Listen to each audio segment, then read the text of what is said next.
Okay guys, para to sa mga Libra. Tingnan natin ang inyong mga nagdaan. Taon man to, buwan, linggo, or araw, or kahapon lang guys. Okay, tingnan natin ang inyong sitwasyon.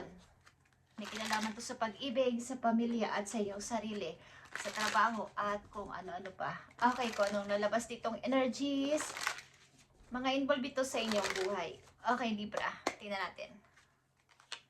Tingnan natin. Mga nagdaan. Libra. Uy. Page of Pentacles. May naisipan kang bagong gawin na may kinalaman sa pagkakakitaan. Okay, maaaring ito ay business, maaaring ito ay pagpapalago pa, dahil ito ay Pentacles, at mayroon ditong sunflower. Okay, something na may iniisip kayo na parang gusto kong mag-business.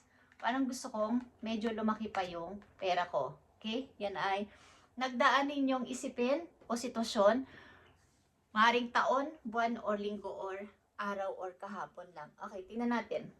At bago yan, tingnan natin ang inyong mahalagang mensahe. Libra. February 3, 2026 sa mga Libra. Tingnan mo ko, okay? May nagsasabi nito sa inyo, Libra. Tingnan mo ko, Libra. Pansinin mo naman ako. Okay. Tingnan natin mamaya to. Ang inyong mahalagang mensahe. At nakikita nyo ba ang gates of triumph? Naka-open ang gates na ito, ang pintuan na to para sa iyong tagumpay. Libra, success expand in your life. So kung may pinaplano ka talaga dito at iniisip na business, pasimulan mo kung gusto mo. At willing ka naman. Okay? Ang sunod dito ay the Fool. Willing ka, nagtitingin-tingin ka na. Kaya lang may mga nagsasabi sa iyo, wag mo na. Konting hinahon. Huwag masyadong nagmamadali dyan sa iyong iniisip. Pag-isipan mo puti. May nagsasabi sa iyo niyan. Maring kamag-anak mo, kapatid mo, or mga mahalagang tao lang sa buhay mo. Okay, Libra? Tignan natin to. So, andito ang Hermit. Okay, ito ay Virgo energy. Sa mga nagdaan ninyong taon, maaaring kayo nagtatanong sa sarili nyo, ano ba ang purpose ko sa buhay? Ano ba ang plano sa akin ni God? Ano ba ang dapat kong gawin? Okay? At nandito ang Page of Swords. Sa pag-iisip nyo na ganito, maaaring kayo ay naghahanap-hanap, nagre-research something, is may mga tao din naman o may mga tao sa paligid ninyo na istorbo sa inyo, iniisip. May mga umi-istorbo sa inyong plano. May mga naggumagambala. Maaring istorbo yung sa halip na gagawin mo na or meron kang paplanuhin na is biglang may delays. Biglang may nagsasabi ng dito ka muna sa amin, makipag-usap. Halimbawa, ganyan. Okay, kung kayo ay nag-iisip-isip at nagpaplano is may mga hadlang pa. At nandito ang Justice. Okay. Maaring meron din kayong tinitimbang-timbang sa inyong sitwasyon sa mga nakaraan ninyong taon. Ito ay inyong energy, Justice. Okay. Meron kayong kino-consider kung kayo magpapasya. Halimbawa lang is maaaring baka may masaktan or baka may magalit sa akin desisyon or may ayaw sa akin desisyon. So, may konting pag-stop. Okay, Libra. At ito na nga ang inyong, kumbaga sa inyong paligid, sa inyong company, sa inyong lugar, kung saan man kayo nakatira sa ngayon is maraming oportunidad. Pero, nandito yung ang ilan sa inyo ay mayroong ginagawa.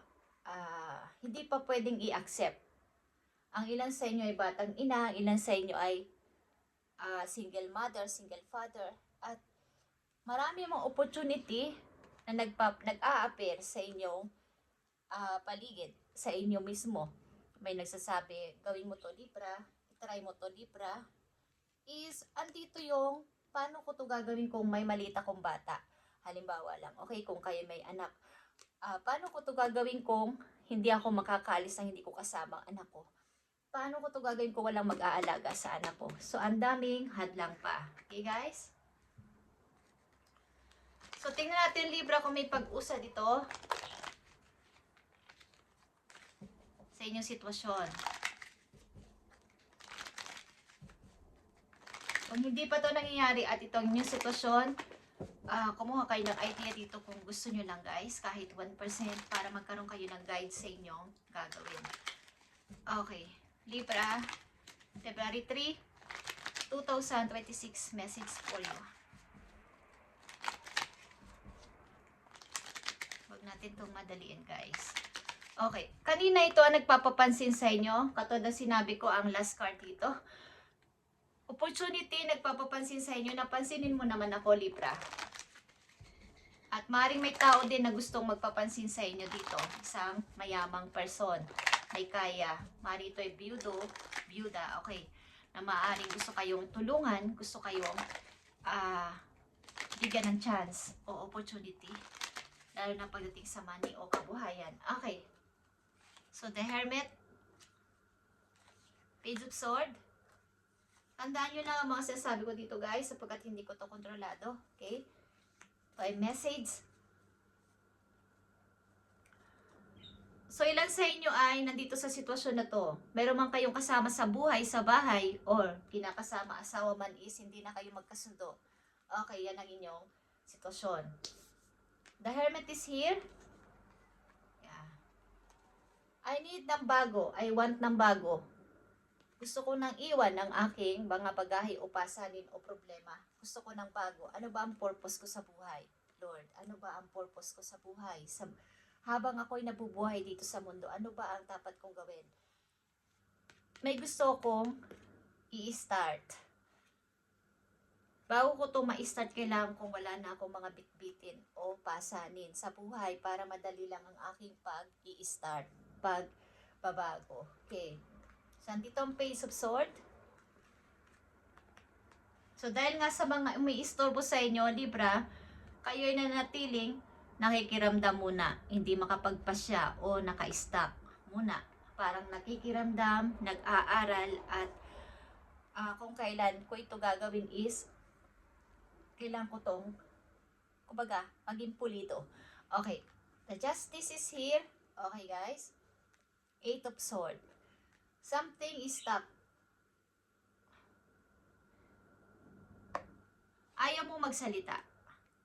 Okay? Sapagkat baka nga may masaktan. Baka nga kasi may magalit sa akin. So, paano ko to pagdidesisyonan ang mga bagay-bagay na to? Baka may magalit. So, dito muna ako nagtitiis sa sitwasyon na to. Maring ito ay kasal. Maring ito ay marriage. Meron kayong asawang hindi nyo nakasundo. Libra. Okay, Ten of Pentacles. Marami nag-aagawan sa iyong atensyon. Libra, ito ay manliligaw maybe kung kayo babae. Maraming may gustong mapansin mo. Okay. Maraming mga nanliligaw ba sa inyo, guys? Kung kayo babae, hindi lang nandito. Maraming nag-aagawan sa iyong atensyon.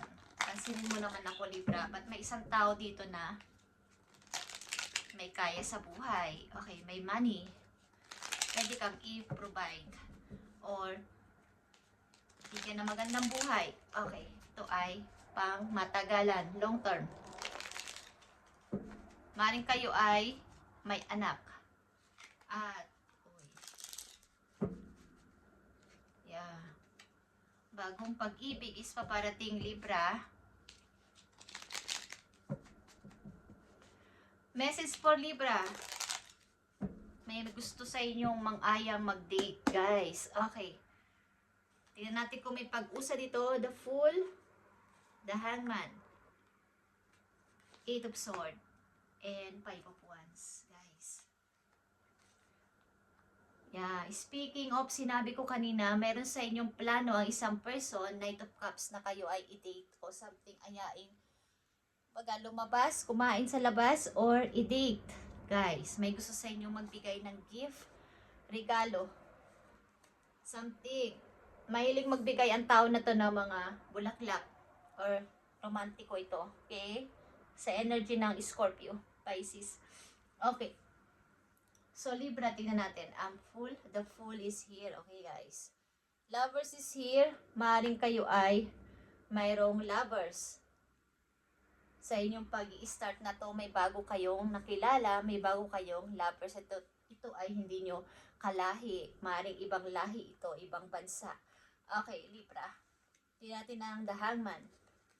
Okay, guys. Nakikiramdam kayo sapagkat buo na ang pasya ninyong mag-relocate, mag-changes ng bahay, ng trabaho, ng inyong mindset din. Okay, patungo sa tagumpay. Ito ay the Chariot Triumph. Okay, katulad ng Gate of Triumph. Guys, success expand in your life. So kayo ay pag-isipan nyo itong mabuti, something review sa mga nakaraan para masabi nyo ng, yes, i-start ko na. Gagawa na ako ng action. This time, this year, this month. Okay. 8 of Sword. Nakita nyo to? Ito ay temptation, guys. So, maaaring kayo ay nakakaranas ng something hindi maganda sa paligid. Toxic na relationship, toxic na mga tao. So, kailangan nyo mag-decision dito. Dito sa Justice. Okay. At 5 of Wands. Queen of Cups.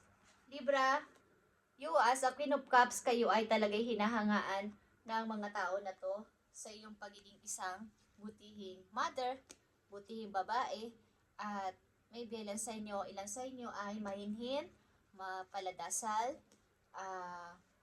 something na kayo ay maunawa in person, may unconditional love, at hinahangaan kayo ng mga tao sa paligid ninyo. Cool ang inyong kumbaga ang inyong karakter, ang inyong ugali. Hinahangaan kayo ng mga tao na to at nagpapapansin sa inyo, guys. Okay? Yan ang mga paparating sa inyong message. At maaaring kayo ay buo ng pasya na may pipiliin ng isang lugar o isang tao sa inyong buhay. Maaaring kayo ay nasasangkot sa isang relasyon na hindi kayo makalabas-labas, but gusto nyo lumabas dito, mag-exit na at gumawa ng bagong buhay. Maaaring makikilala kayong tao sa ibang lugar, guys, ibang lahi ito, hindi nyo to lahi. Okay. Tingnan natin ang paparating ditong message po yun. 3 mahalagang paparating na message po, Libra, wala sa araw na to. Mahalagang message, 7 of Pentacles, guys. Makakaipon na kayo ng money. At andito pa din yung inyong pagiging isang tahimik na tao. At walang masyadong kaibigan nilan sa inyo. Okay, paparating na message, 8 of Wands, mga bagong pagkakaabalahan. Desire ng inyong puso, mga bago ito at makaka-encounter kayo ng mga taong pareho nyo ng vision, pareho nyo ng mga hilig sa buhay. At pag alis talaga, ito ay something. Pag layo sa mga taong hindi nararapat sa inyong buhay. Pagtingin sa katotohanan lang. 6 of Swords. At nakikita nyo ba ang Queen of Pentacles, guys? Okay? Paglago ito sa money. At kayo ay magiging isang maayos na magiging maayos ang inyong pamumuhay. Sagana sa money, magbubukas ang pintuan o bukas na ang pintuan ng tagumpay sa inyo. Kaya i-review nyo ang inyong mga nakaraang taon, buwan, linggo, araw, at kahapon. Okay, tingnan ninyo kung dito pa ba ako, dito na lang ba ako. Okay, wala na ba akong gagawing aksyon. Dapat ninyong malaman, Libra. Tumanay babala or paalala. Tingnan natin. Para to sa Libra Spirit from Heaven. Bigyan nyo sila ng message. Babala o paalala. Maraming message ang gusto sa iyo ibigay. Okay. Nakikita nyo to, guys. Paalala na ikaw ay magkakaroon ng katuparan ng iyong pangarap. Ito ay 9 of Cups. Ito ay fulfillment of wishes. mapupulfilled o magaganap ang inyong wish. At ito ay kaligayahan. 9 of Cups ito guys. Ito ay sa money o sa pag-ibig. Okay? At nakikita nyo ba ang financial and material changes? Mag-changes o magbabago ang inyong money and material. Okay. Maaaring kayo ay sa mga nakaraan, ups and down ang pagdating ng money. Ngayon ay maaaring paiba-iba, pero dapat i-maintain ninyo ang inyong paggastos, cash flow. Ibig ko sabihin, paggastos ng money at kung saan lang dapat gamitin. Okay, para hindi kayo magka-problema sa pera. Kailangan ninyong ayusin ang paghawak ng inyong pera simula sa araw na to sapagkat darating ito sa inyo. Okay, ang malaking money. Nakita nyo to? Choosing your path, ito ang inyong napakahalagang message sa huli. All is possible, Libra. So gawin mo to. All is possible, lahat ay posible mangyari kapag iyong pinili ang landas na iyong gustong gawin sa araw na to, o sa panahon na to, o sa linggo na to, sa buwan na to, sa taon na to, okay? Change o choosing your path, guys. Andito din ang Chariot, guys. Okay, huwag ka na magpaligoy-ligoy pa, magpatumpik-tumpik pa. At all is possible, guys. Okay? Thank you, Spirit, and thank you sa lahat na mga dadaan at ganito ang inyong sitwasyon.